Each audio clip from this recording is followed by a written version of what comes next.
सोलापूर जिल्ह्यातील महाडा तालुक्यातील वडसिंगी गावच्या कल्याण बाबर शेतकऱ्याने एक अनोखी घोषणा केली। पोलिसांना प्रोत्साहन मिळावे म्हणून व गुन्हेगाराला कुठेतरी आळा बसावा म्हणून 2 लाख रुपये व आरोपीस फाशी शिक्षा मिळाल्यास 51 लाख रुपये व माझ्या मालकीची 5 एकर जमीन देणार असे प्रतिज्ञापत्र तयार केले। बघूया त्या शेतकऱ्याची प्रतिक्रिया।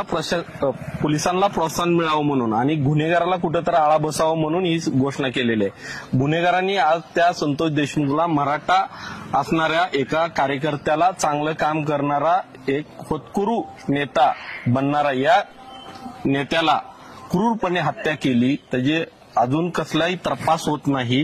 त्यासाठी प्रोत्साहन म्हणून 2 लाख रुपये विथ त्याचा एन्काउंटर केला किंवा त्याला फाशीची शिक्षापर्यंत नेलं तर त्याला 51 लाख रुपये व माझ्या मालकीची 5 एकर जमीन देण्यास मी प्रतिज्ञापत्रावर लिहून दिलंय स्टॅम्पवर।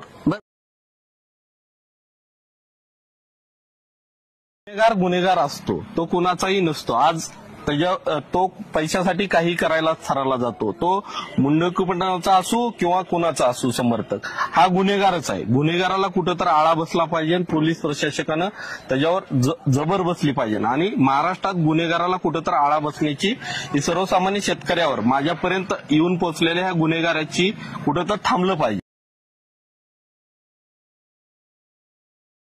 सर्वसामान्य कुटुंबाला सुद्धा किंवा सर्वसामान्य चांगल्या शेतकऱ्याला सुद्धा या गुन्हेगारापासून त्रास होतो आणि गुन्हेगार पैशासाठी कुठल्याही स्तराला जातो। आजपर्यंत गुन्हेगारांनी कितीतर कुटुंब उद्ध्वस्त केलेत। त्यासाठी कुठेतरी आळा बसला पाहिजे। पोलिसांना कुठेतरी प्रोत्साहन म्हणून ही घोषणा मी केलेली आहे।